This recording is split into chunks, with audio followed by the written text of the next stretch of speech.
If you're missing chances that you should be scoring in goals, then maybe you are using the wrong shot type or using the wrong direction.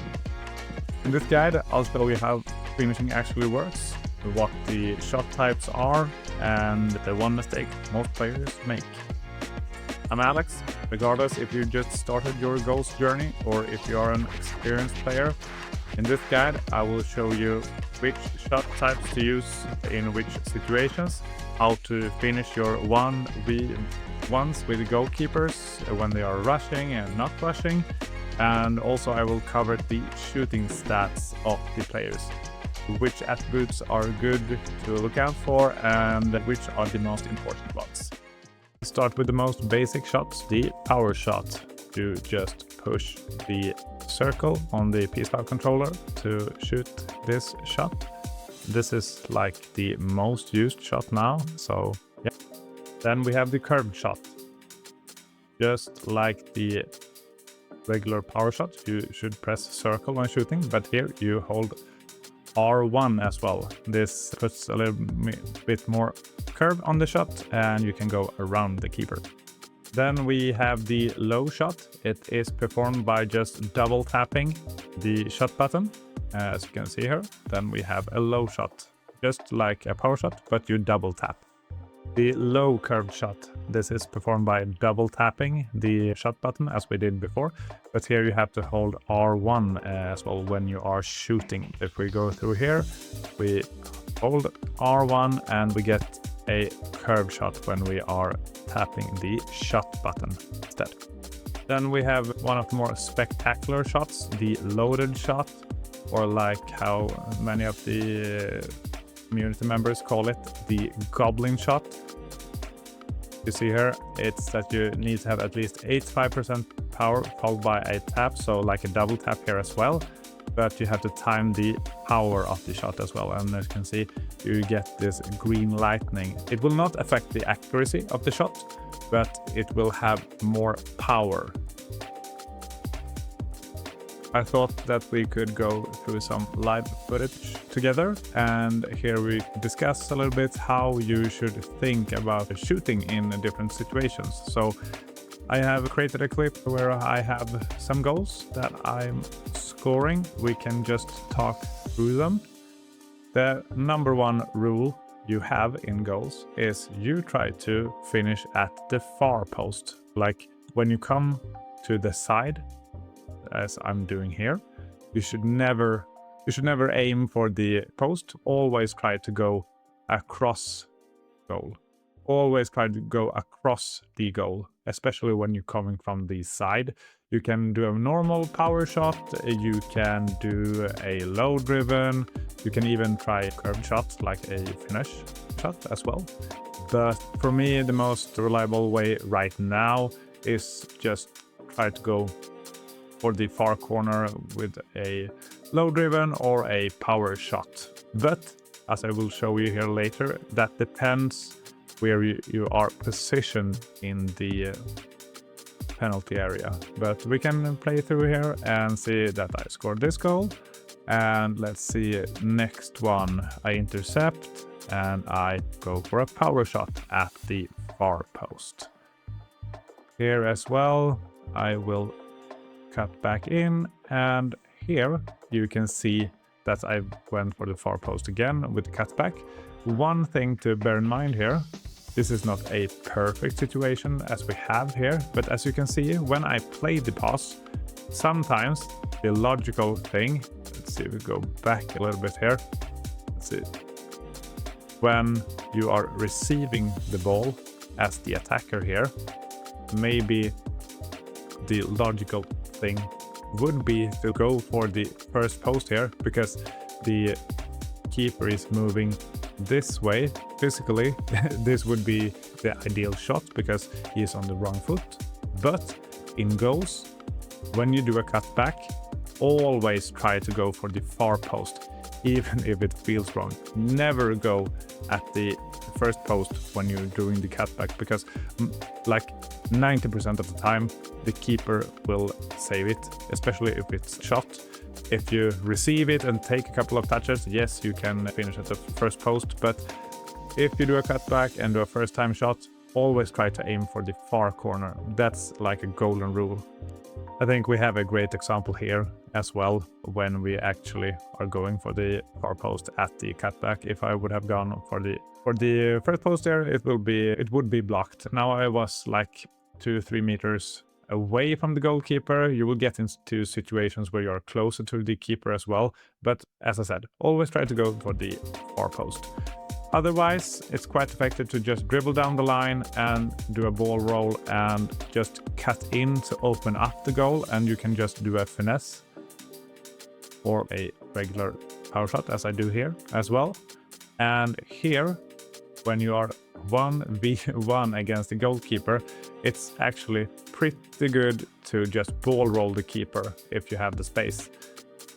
Otherwise, you will see in a later example, you could just, if the opponent is rushing the goalkeeper, you can just run past him if you time it right.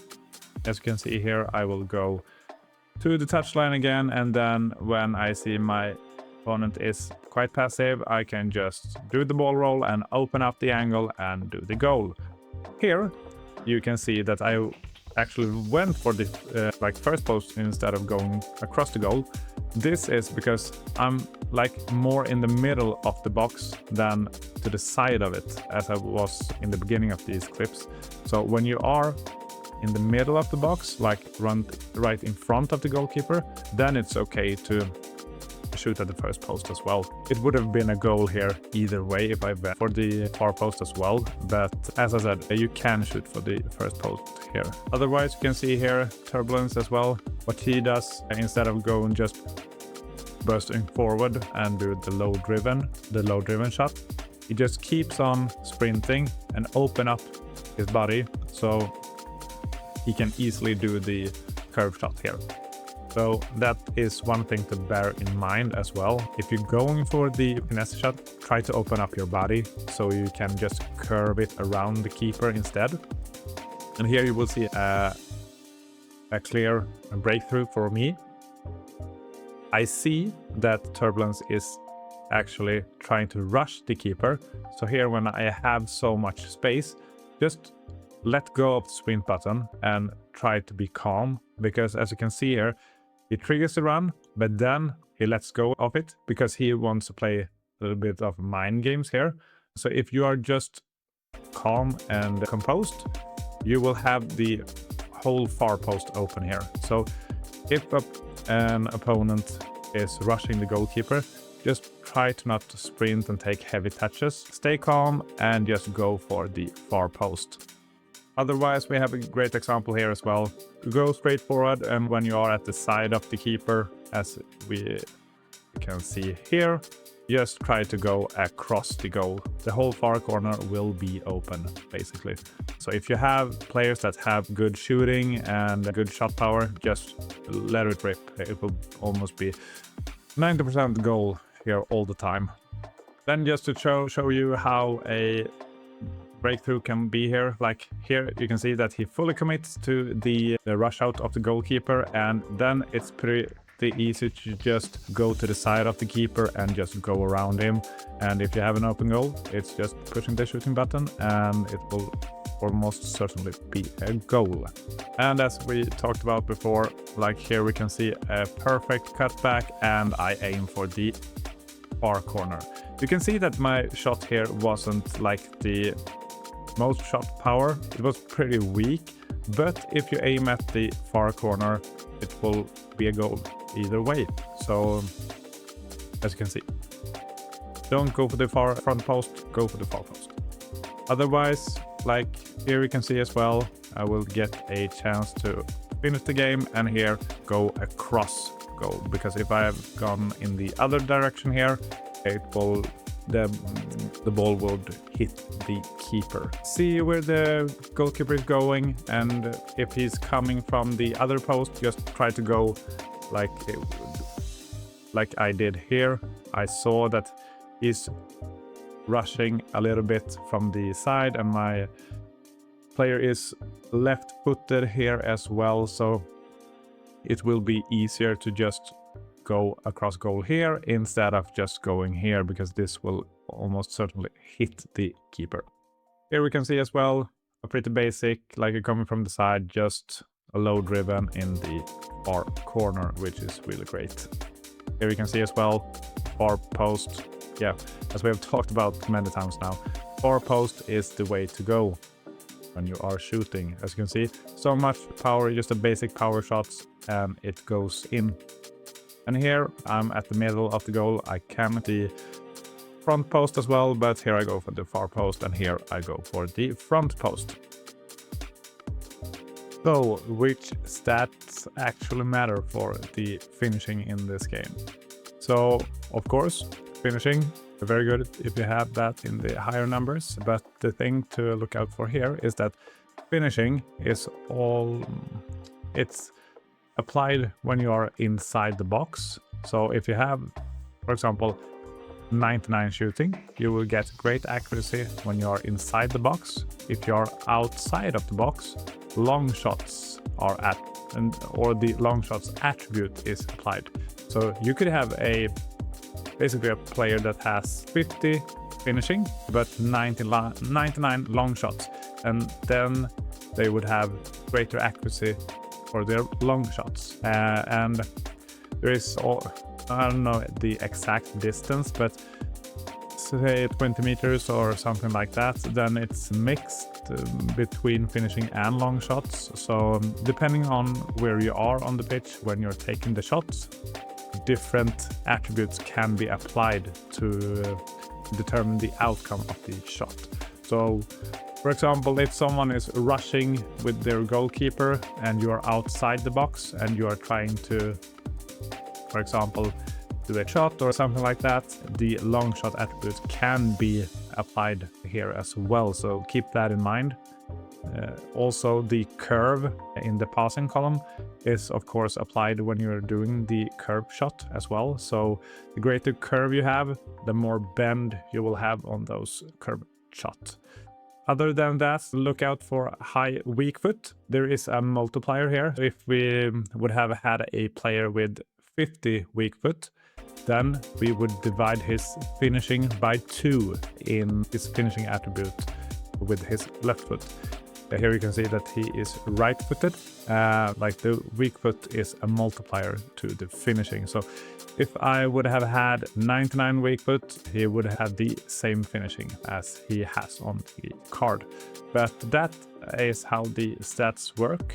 But for me, the most important attributes are finishing and shot power. If you have really high shot power, you can just blast away the shots, and the keepers have a hard time to react. So those two are the important ones. And attacking IQ, as most of you already know, this is how the AI is making the most optimal runs in the attack. So yeah, that's not like in the shooting department, but it's always good to have high stats in that as well.